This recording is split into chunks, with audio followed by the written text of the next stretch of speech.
All right. Well, welcome. This is exciting. I'm glad that you can be here. I'm Michael Clawson. I'm the executive editor of Native American Art Magazine. This is the Virtual Collector. This is our very first panel that we've ever hosted as part of anything. So we're excited to be here. We have some great guests, and let's just get into it.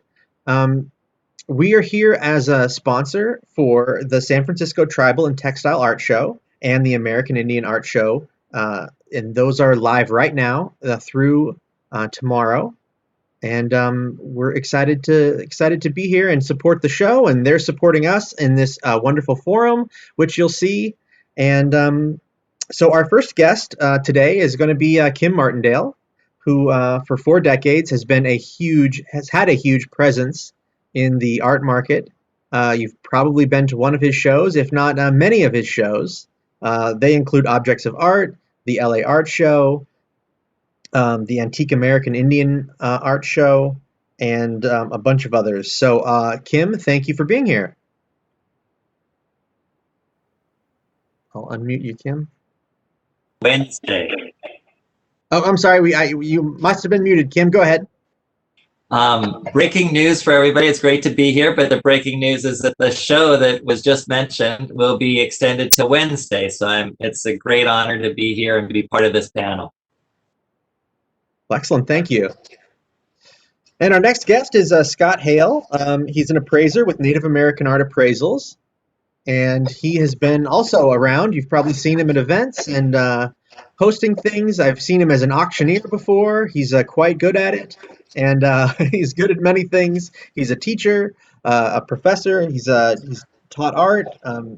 He also, I learned this today, was the director of the Brett Weston Archive, which is a fascinating photographer, one of the great American photographers of the 20th century. So, Scott Hale, welcome.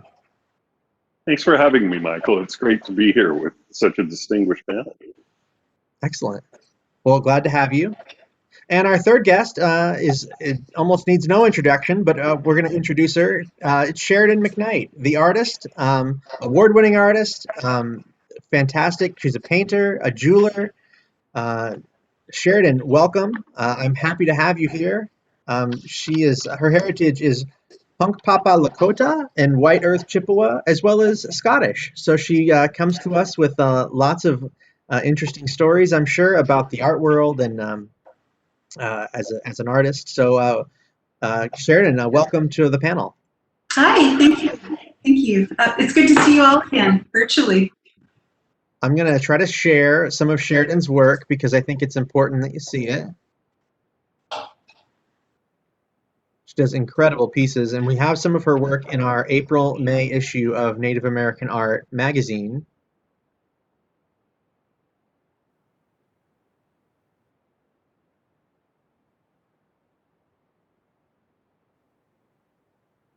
Sheridan, are most of these pieces done with oil or with acrylic, or what's the medium for you?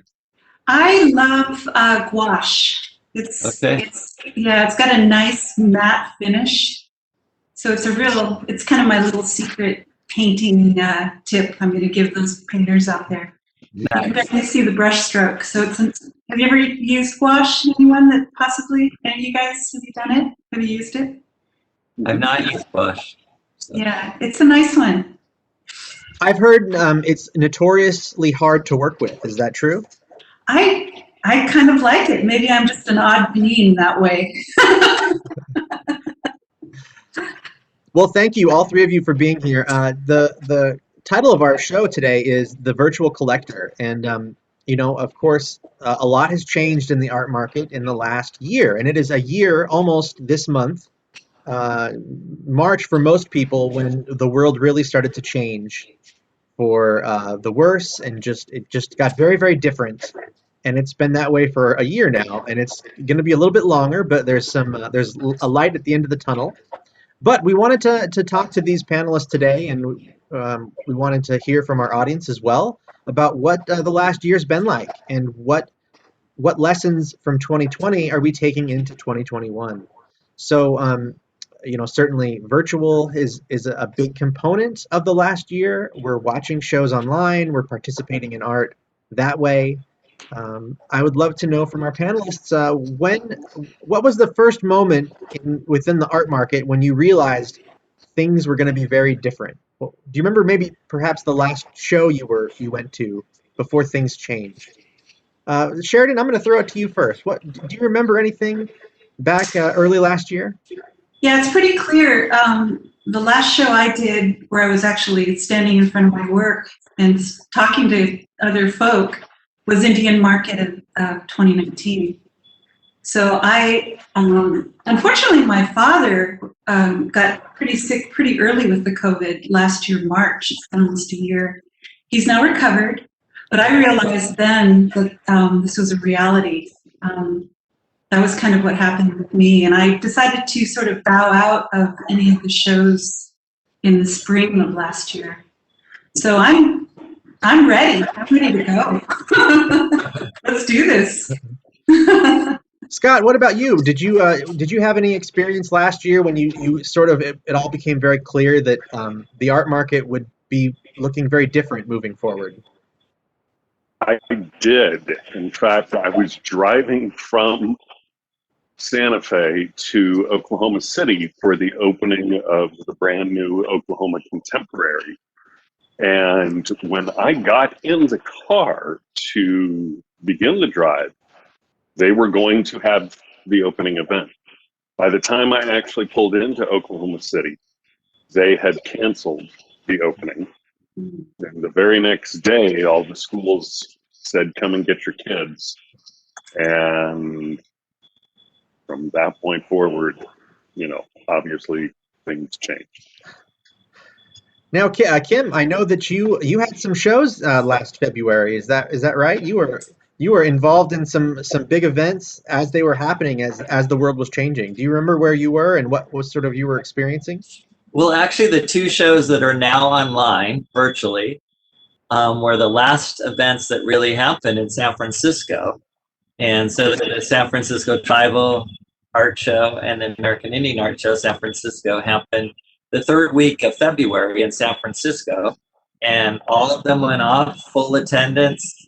Certainly there was a discussion, but it wasn't really so much in people's forethoughts. But right after that, San Francisco was one of the first cities in the country to actually close down.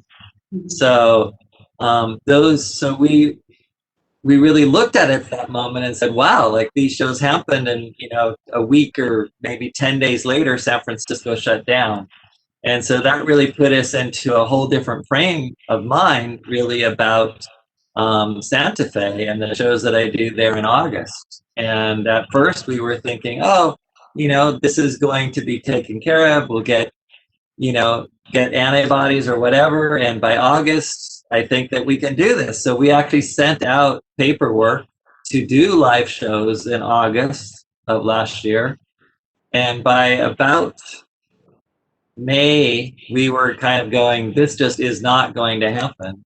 And by June, we were pretty sure it wasn't going to happen. And then we thought maybe we could do shows in a pop-up fashion where, people can take hotel rooms or take a space and just allow 10 people in at a time or something like that. But by July, that was apparent that wasn't happening. So, at that point, it was really something that we started saying, okay, we need to look at how things can be done virtually, because of the show that you mentioned that I was also running and started the LA Art Show 25 years ago. And so those shows had all started going online. And so I was going to go to Hong Kong for Hong Kong Basel and to some shows in Europe, and those shows had all gone online.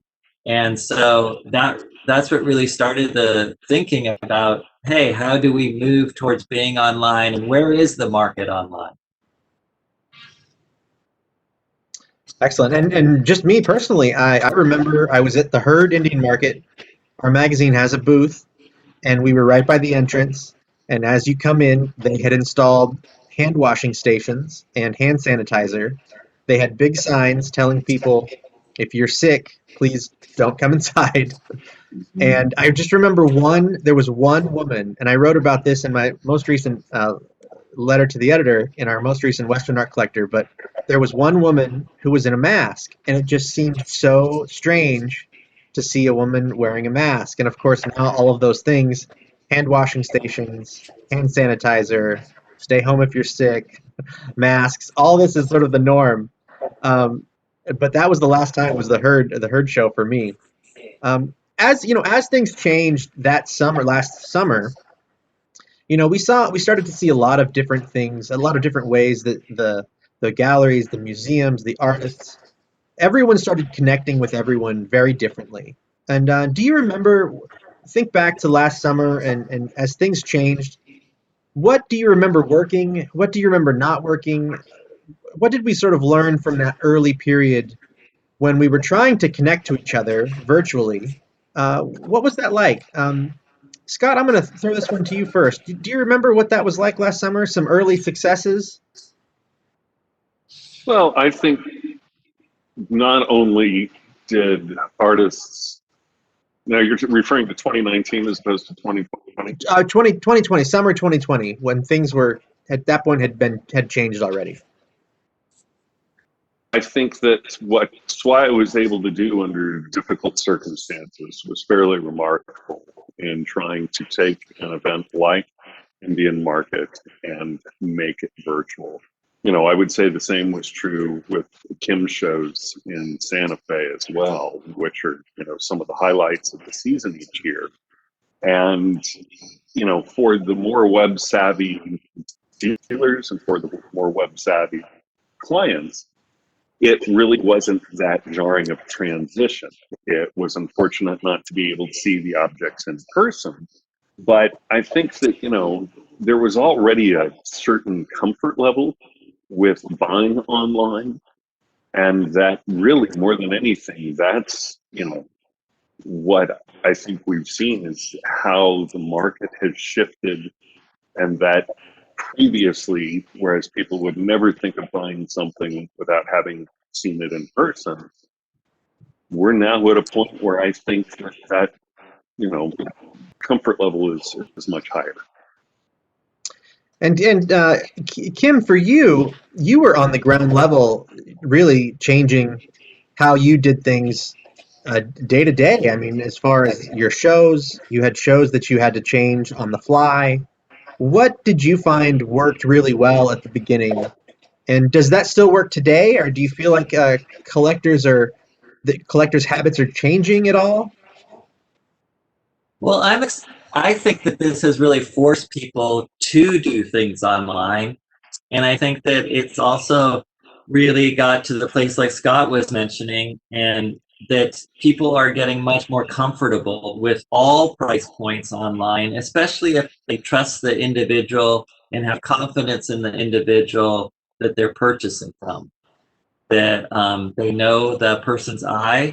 I don't think seeing things in person, but I do think that the comfort level has probably, by this process, if there's any, silver lining in the pandemic, it is that it really took what would have probably, I think, been probably another 5-8 year process and put that into 1 year of people's level of comfort, expediting to the place that now they will buy something for $50,000-$100,000 online from the right source, and that it is something that I think almost all age levels are starting to use and have been forced into using, whether it be a Zoom or some kind of conference that they're talking to their grandchildren or whatever. So that's really forced the older generation with a younger generation. I also think that because the younger generation was so used to this as a medium,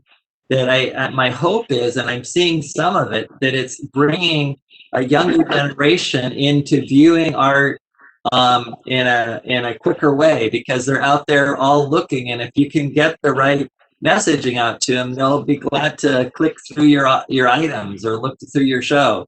And so I think it really condensed that down, and it's kind of exciting actually what's happening. I truly believe it will never completely replace in person, but I think it just gives a whole world of people out there that would never be able to come to an in-person event. That's an interesting idea, and we've certainly noticed that as well. These virtual, the virtual components to everything, it does make events more inclusive. People who maybe would have never spent money to get on a plane and get a hotel and go to a show outside of their city, now they have access to a lot more things that are now at their fingertips. Is that something you're seeing? Is just collectors who maybe would have never stepped foot in one of your shows now are taking a look? Yeah, and I think it's just a broader range of public too that are engaging as well. I think that I, I think that it's for a first glance, it's a great introduction to see a show virtually and not have to pay for those expenses. As far as a show's concerned, it really helps that exhibitor not to have to pack up, ship stuff potentially from another country, unpack it, set up a booth, go through that whole process, and then pack it back up, ship it back. It's a much easier process for people to communicate from one place to another. And I think there's definitely places. I mean, obviously the web's just about everywhere, and not that many people have the ability to pick up and fly for a week or a weekend to another city and spend $4,000 or $5,000 to do that, whereas they can now just do it from the comfort of their home. I do think it is important, though, that they still build up a connection with whoever they're purchasing from and a trust factor with that person and really understand that person's expertise, so that they're really looking at and learning how to look at things online and not just looking at something that with some expertise behind it. Excellent. And from the artist perspective, Sheridan, what has your experience been? Because I imagine that you rely on shows like Indian Market and these big event type shows, but you also have probably collectors who rely on you to, you connect with them and you show them their work and they purchase directly from you. How has all this changed with how you're dealing with your clients and your collectors? Yeah, it was interesting during the 2020 Indian Market in Santa Fe. I wasn't even sure how it was going to work because people literally, I think painting is, it's something you have to really see and imagine. At least I thought so. But it was a real success. But one of the reasons why I believe is I downscaled a lot of my work, and makes it sound like I really knew what I was doing. I think it was just sort of serendipitous. I started painting on drums because I painted a drum for a SWAIA event in 2019, and the drums are beautiful on canvas. So I posted these pieces on my website for Indian Market, and lo and behold, I didn't realize they were really going well quickly because I think that's the kind of thing that someone can actually purchase and you can pack it. They can get it. When you invest in a large painting, it's a little different. I think you have to think it through. And literally, I think you have to, at least with my work, I think people have to really look at it and see it. But that worked out really well for me. My jewelry was, again, that was an easy situation.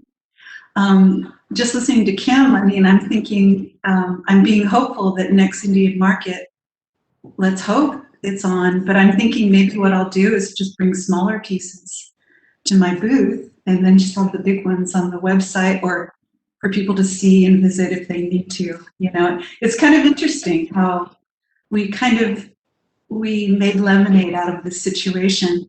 I'm really starting to have a grasp on, what's going to be easier for the future. I want to follow up right away with how does social media play into this? And I want to ask Kim and Scott as well. Social media was billed to us like it was going to help us get through this. I'd love to know what your thoughts are. Did social media at all help, or did that help you connect with collectors, or did you mostly prefer people go through your website? How did you work that your virtual presence? That was easy. Oh, that was again serendipitous. I just did a quick film. I was in my studio and talked about just kind of heartfelt stuff. I thought it was a little corny, but it worked. I talked about the situation we were in, and my son is an editor, so he helped me and he filmed it, and it went right up on the SWIA's website before the beginning of the show, the Indian market. I think that really sort of helped me sort of get into a situation where I was a little above. So that's a big tip, to have some sort of video web. What do you call it now? On like an advertisement in a magazine for a show. You have an advertisement on film for an online sale. I'm sure that both advertising strategies work, but that really helped with me.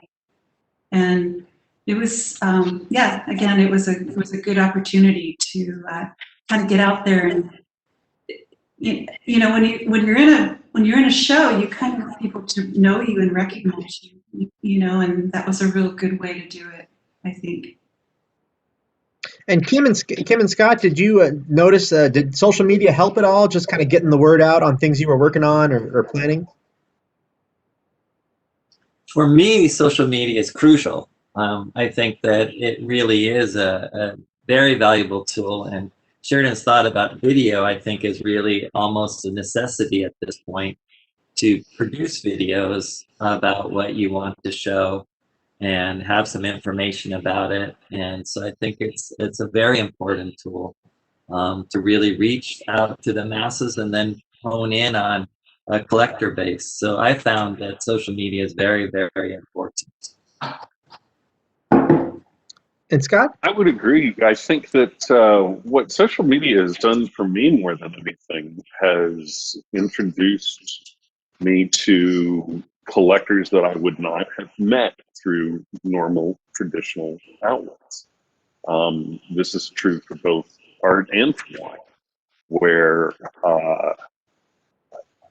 you can have a website, you can market yourself, but particularly for reaching, I think, a younger generation.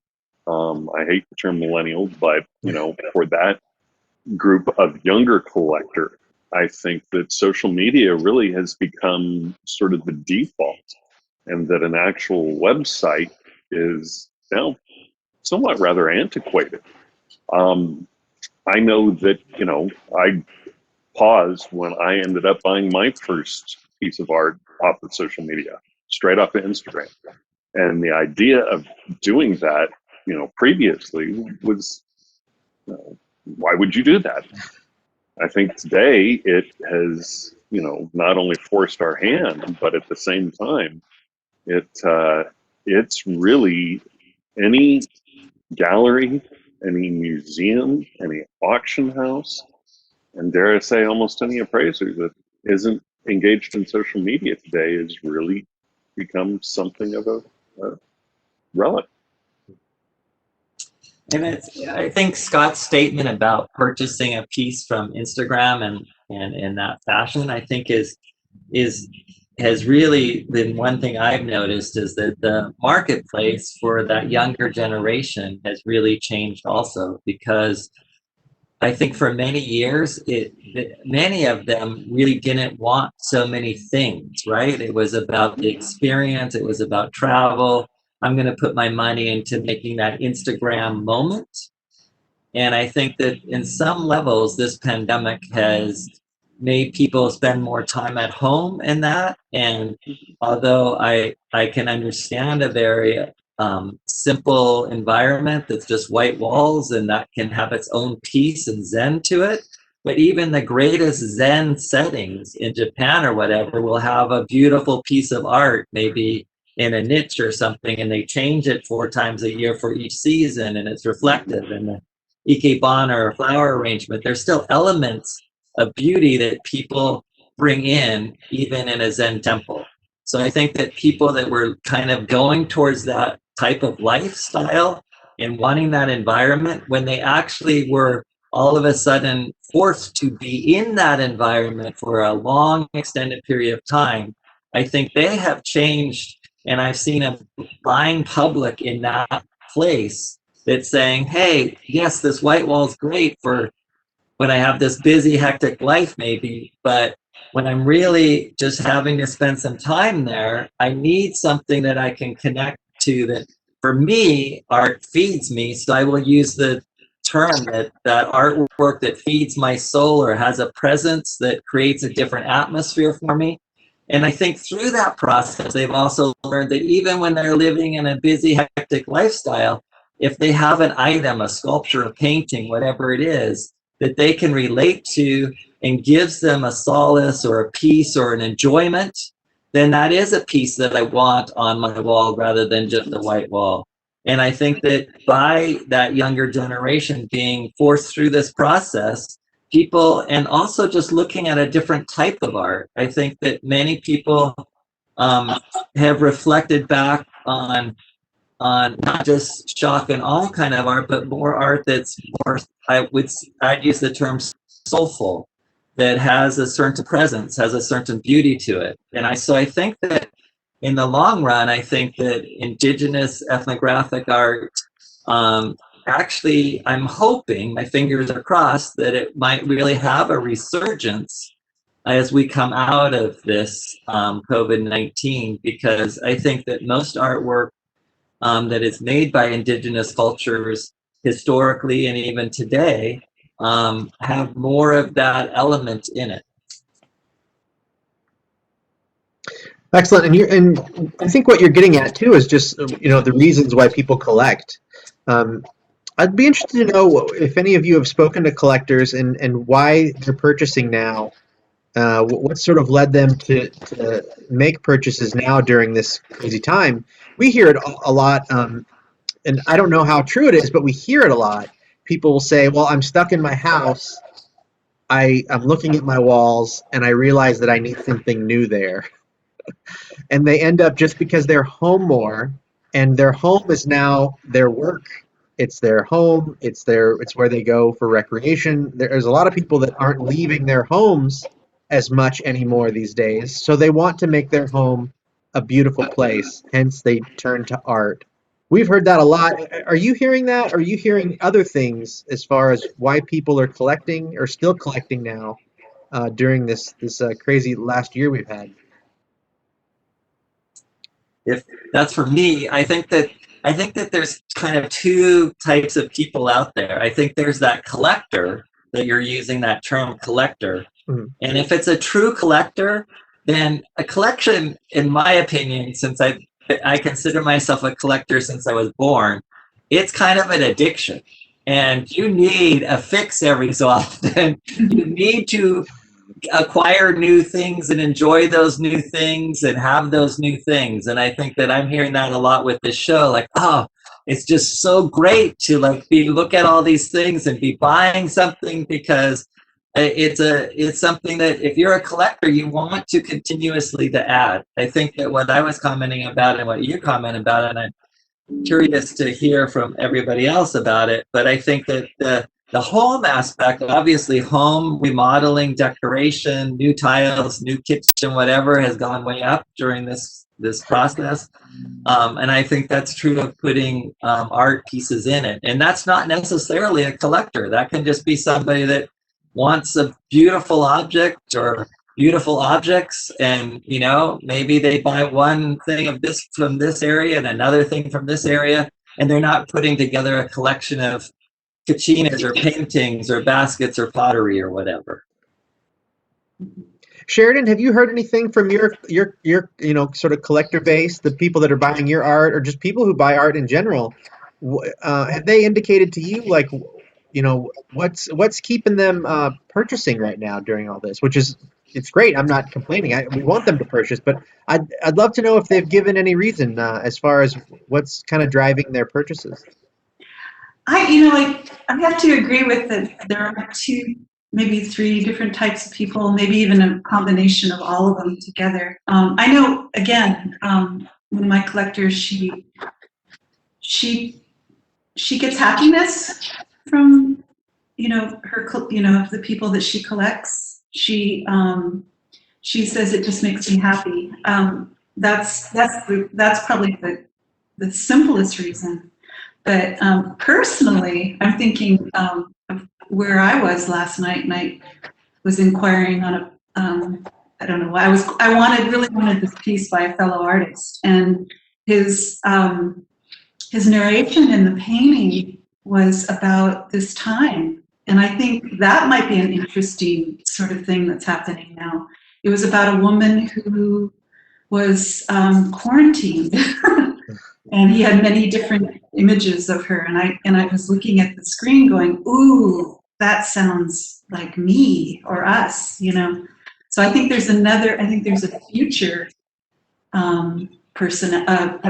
there's a future way of looking at this as far as it goes. I'm going to be very careful and when I'm doing my work, just to keep doing it with soul and heart, and not take advantage of this time and make some, really heartfelt piece just to sell it. I think those things just come out.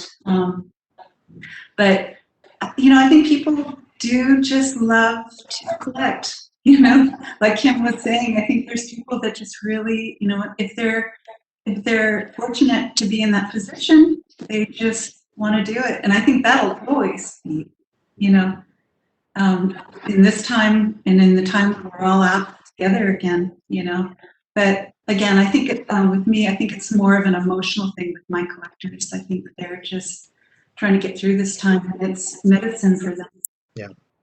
I think it's interesting what Sheridan just said about that she was interested in this painting of a certain time period and capturing this moment, because I was just at Totolina Trading Post in Navajo country at a giveaway because they were our benefit for our opening day, that we were raising money to help them with food and that kind of thing.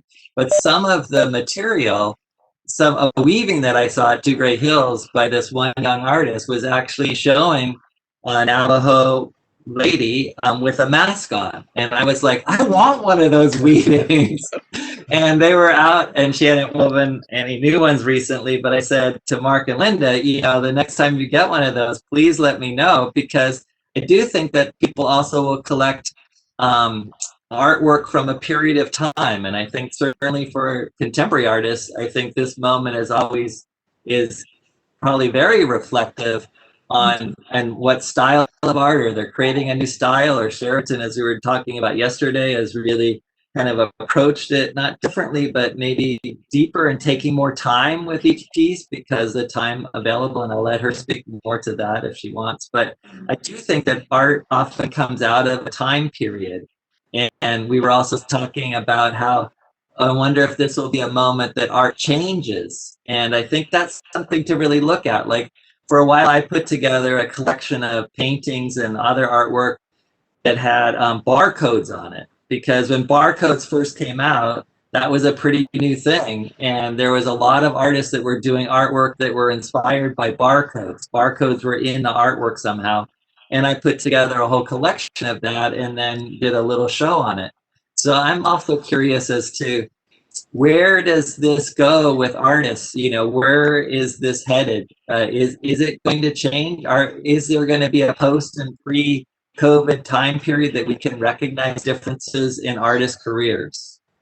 Mm-hmm. I like that thought.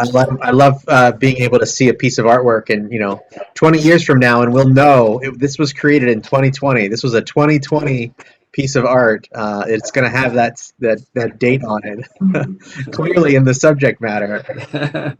Scott, you encounter people on in sort of some different aspects of the market.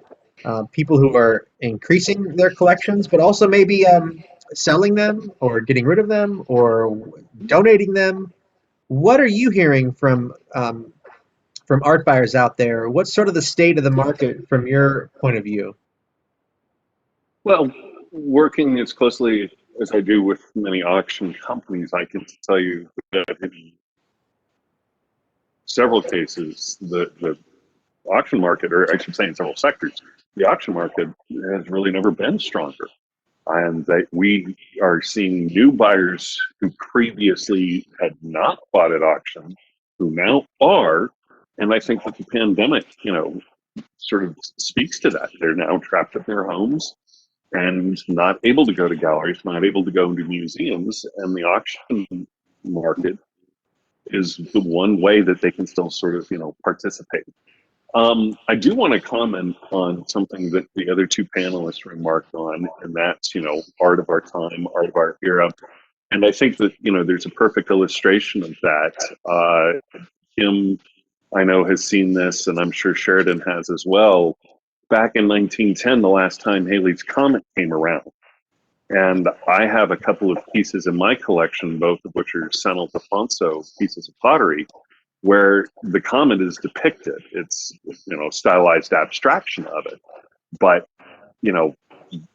I've also seen pots that say things like "Remember the Maine," which sunk in 1912, and how very collectible these objects are today. So that I agree. I think that there's going to be a collecting base 100 years from now, 200 years from now, that people will look to acquire pieces from the first part of the 21st century, and we'll see markers or indications of things like the pandemic. I also would mention that we've been talking about the idea of a collector and the idea of a collection, and how I think that we've moved beyond the idea of a collector as being some sort of distinct individual. And as Sheridan points out, just about everybody collects something. And that the idea of a collection doesn't necessarily have to be this encyclopedic, voluminous archive, that a collection can be a single object. So that, whether it's because of the pandemic or the, growth within the auction market, I think that just about everybody today in some way, shape, or form is a collector, and that they can have, a collection that consists of just a single object. You mentioned the strength of the auctions, and I'd love to talk about that for a second. The auctions before 2020, the race was on. They were trying to get as many people as they could online, registered. They made it very, very easy and accessible to bid online. You can use an app, you can use web video. I mean, there's always been telephones, but the auction houses they're famous for just like using every platform imaginable to bring in more buyers. Do you think that the auction houses were at an advantage when 2020 hit? And do you think that everyone else kind of was playing catch up to what they had pioneered to a certain extent? To some degree, I think that the more,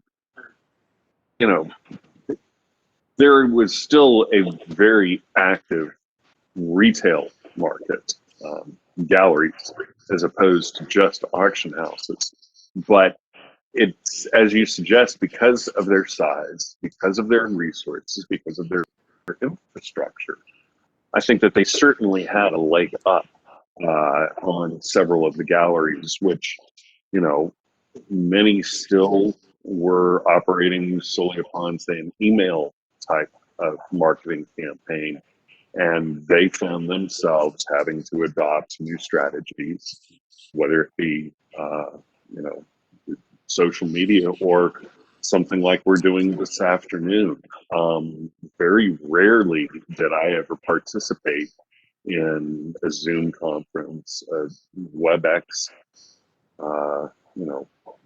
event. And today it seems like it's sort of become the normal MO for everyone, where not that I have a meeting at 3, but I have a Zoom at 3, or I have some sort of online gathering. I would be interested to know, obviously, Sheridan, from an artist perspective, you really want your people, you want people to see your work in person. That's kind of the ideal scenario, right? Is it, as an artist, is it sort of torture to just have your work available online at this point? And 95% of anyone who's looking at it, they're just seeing it on a web page at this point. Is that terrifying as an artist, knowing that that's what's happening right now?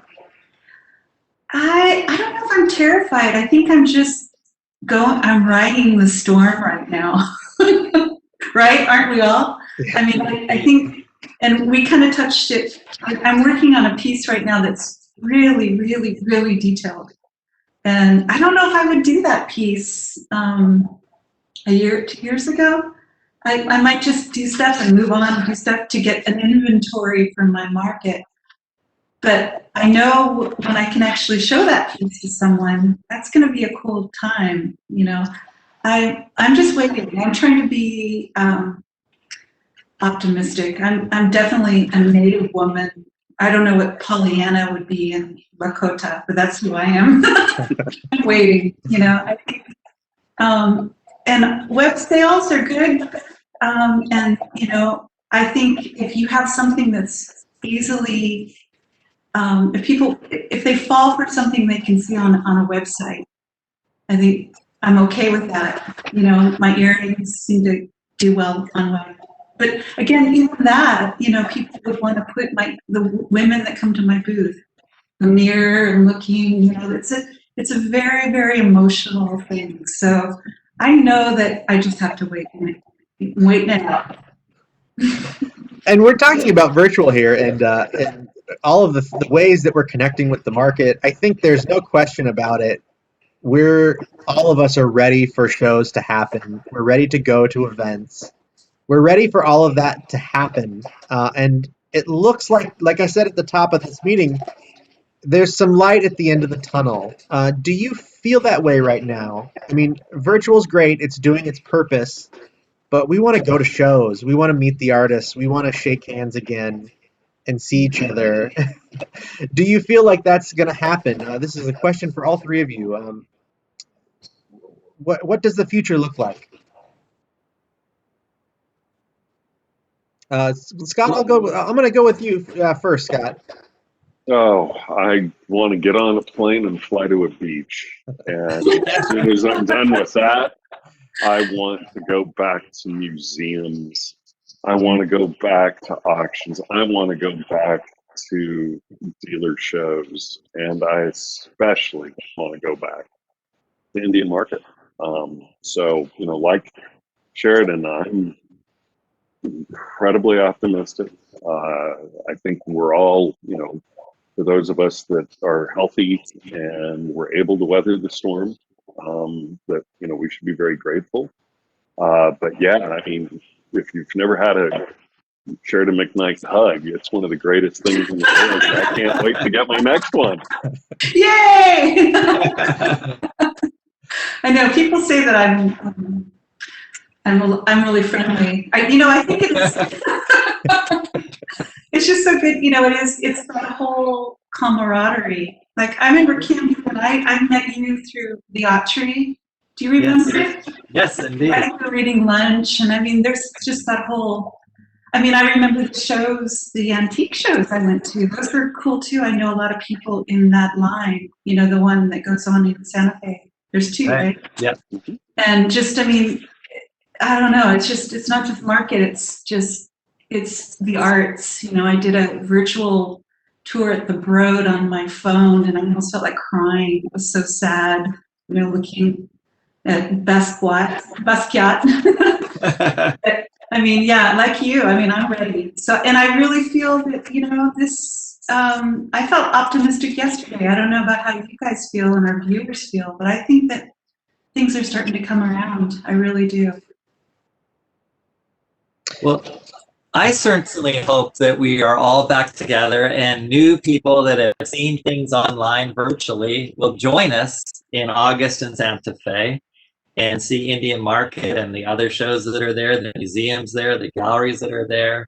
I just think there's nothing like in person to see the scale, the texture, the dimension of something that I don't think, unless it was done on a computer, like a video or computer art graphics, I don't think that you really can get the same feel as in person. And then all of the things you're talking about with interpersonal activities, I think we're social creatures. We want to be around other people. I think that I can't wait for that to happen. And I know as the producer of 2 of the shows in Santa Fe this summer, we're planning on that and we're hoping for that. But as I was telling you guys earlier, we'll never, at this point, I don't think we'll turn our backs on the virtual aspect of it again. Like, that has become part of our world. And in the future, we're planning on doing in-person shows and virtual shows simultaneously, because it has become part of our nomenclature, and I think it will always be part of things. And I think it will allow people to be engaged at a certain level if they can't make that trip. But I think that those people that can make that trip, there will be definitely an extra reward for doing that, by seeing and getting to make new friends, getting to see old friends and see amazing things in person. For me, there's no greater experience than seeing art in person and just enjoying that process. It is interesting because I was at, in February of last year, they had the LA Art Show and they had the Masters of the American West at the Autry the same weekend. So we were going back and forth to those events, seeing people, and then just 2 weeks after that was the herd market, and it just I miss it all. I miss all of that. I just miss seeing people and participating in that way. And I do agree with you though that there's not no one's going to neglect the virtual component to a show probably ever again, because it's just there's so much there. I mean, it's a benefit, I think, to everybody. Even if we can go and see each other, it's going to be interesting to see how things change and how things evolve once things open. And I imagine there's going to be a hybrid sort of model to these things. Yes. Um, I kind of teased this question at the top of the hour here. What lessons from 2020 are we going to take with us into the future? Sheridan, I'm going to go to you first. What do you think that we learned most, and what are we going to take with us as we move forward in the art market here? What lessons? It's going to be a personal answer for me. That's okay. The lessons that I learned is the value of just breathing and taking the time to really reflect. But I'm feeling like I have a story behind my work now. I feel like the motivation is, in the heart and the mind. I'm really, really thankful for the collectors that helped me through this. I also wanted to say I'm thankful for artists and particularly Native artists. There's a lot of grants out there right now. A lot of people have given they've given the philanthropy that's going on for artists. It's amazing. So those are the things I'm reflecting on as far as the blessings. Excellent. And Scott, what about you? What do you think you're going to take with you into this coming year here? I had a client who was interested in a painting not too terribly long after the pandemic began. And then he seemingly went underground. And 6 months later resurfaced and desperately wanted to buy the painting. Turns out he had contracted COVID, had to go on a ventilator, and came through, but it was pretty close. And he said, life is short, so buy art. I would say specifically buy Native art, and be sure to visit virtual American Indian Art Shows.com in order to do that. But literally is that we had a really close scare that we have an awful lot to be very thankful and grateful for, and that coming out of this we should hopefully be more celebratory. And again, enjoying art is one of the best ways to do that. I've heard it said that, we're never going to take these things for granted again, and I believe that. We never will. Kim, what about you? What are you taking with you out of 2020 and into 2021? Well, what popped into my head is that I've produced shows now for 43 years of my life. And I've always felt that by working together, much more is accomplished, and it is a much more successful path. And this particular show, when we opened it on Thursday morning to the general public, we had gone to one of the highest commercial servers. And that commercial server went down to a snail's pace. And it was because we had over 50,000 hits in the first hour and continued on for several hours after that. That's why it was so slow. I wondered. Yeah, we had to now upgrade to an industrial one. And before the show opened, we thought we had gone to the highest end commercial one. And I thought, wow, like we're covered, like a traditional show that people come to. If we get 5,000 people over the course of the 3 days, that's great. And we thought, okay, we're covered with 50,000 hits an hour. We're golden. And I think that what this show really did was it brought the world together, and we have exhibitors that we have not had set up at a show in years and years and years, and in some cases never. Like Pace African and Oceanic Art Gallery joined us this year on this.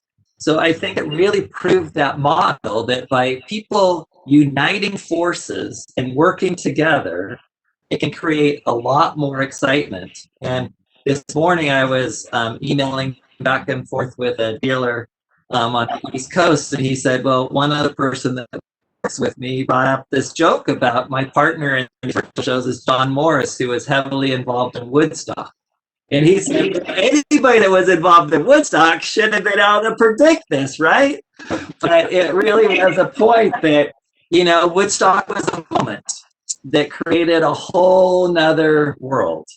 And I think that this, by showing people getting together virtually, they hadn't got together in person before in a long time or never, that it actually slowed down that server and took it to a level that we had never seen that kind of traffic in my 43 years of producing art events.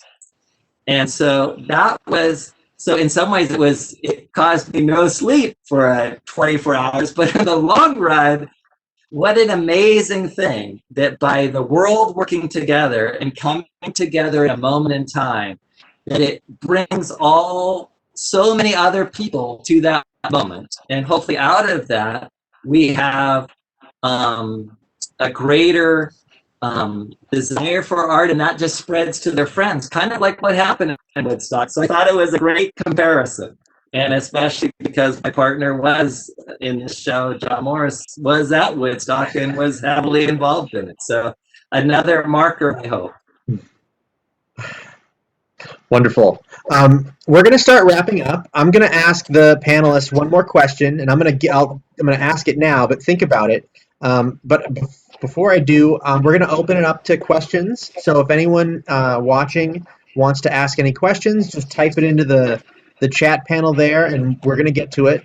And while we wait for those, I'm going to ask one final question, and that is, what artwork has just been really exciting for you? Is there a trend?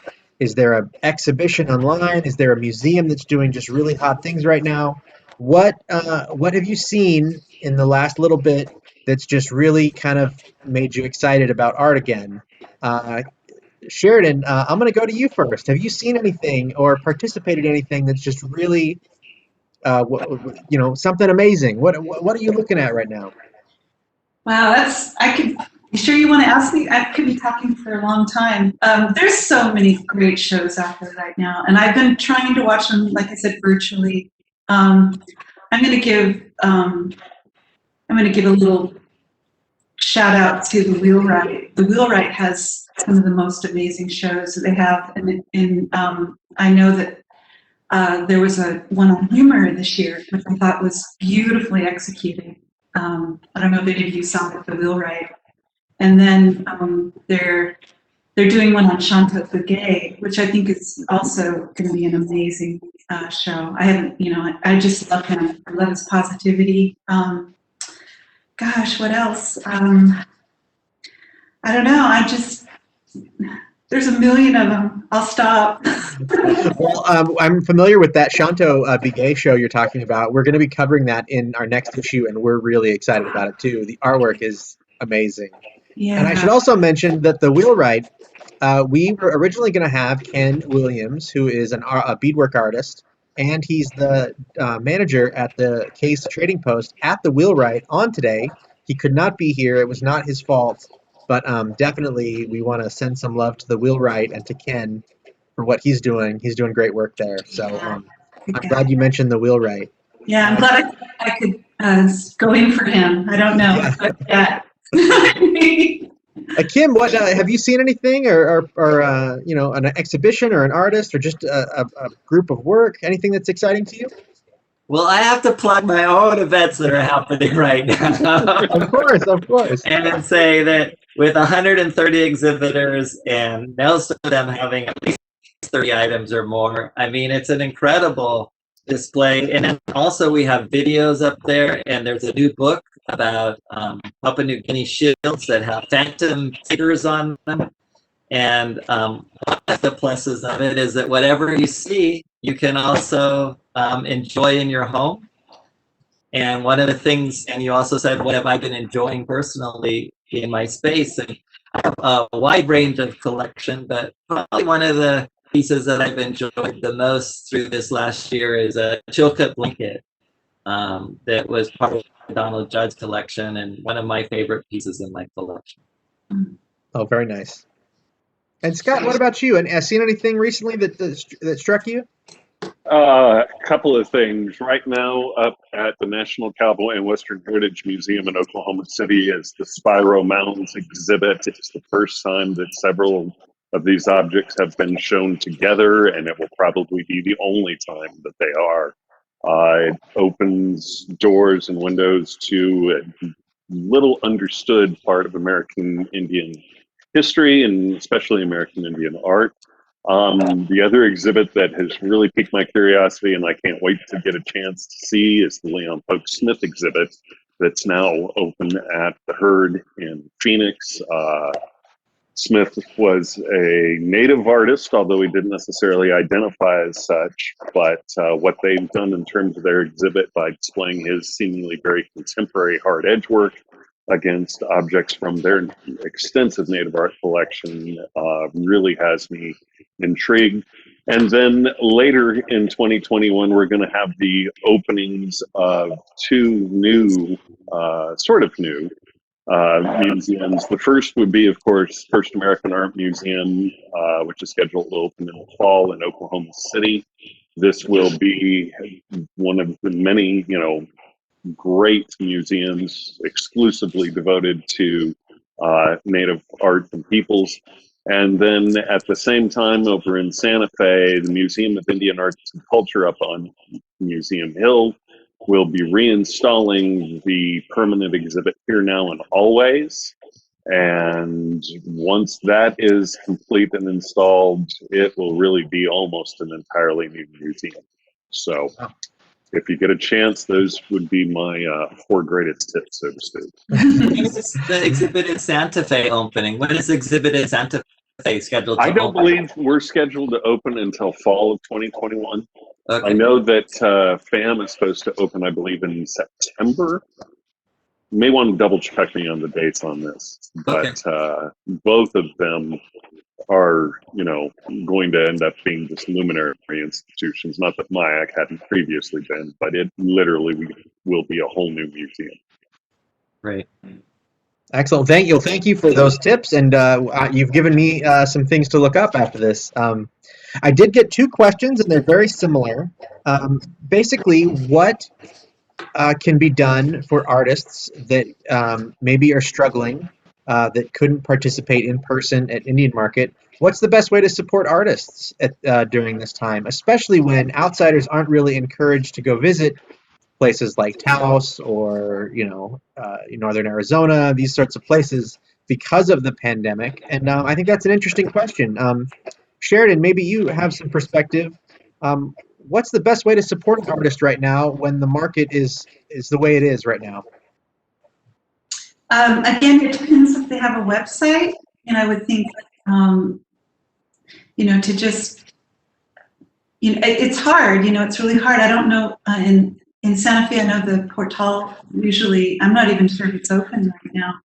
I would just do your homework and really pursue those people that you collect. Or if you are a Native artist, I would highly suggest using something quite simple like Instagram to just post your work like crazy, and really create a. But it's a really hard time, especially with the with their homes being shut down right now. So again, yeah, I hope we can just get back to that. I'm looking forward to walking that portal.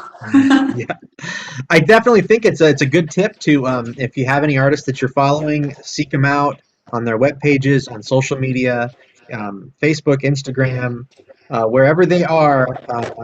That's reach out, support them, ask about their artwork, and as always with everything else, support the museums that you like, support the shows that you like.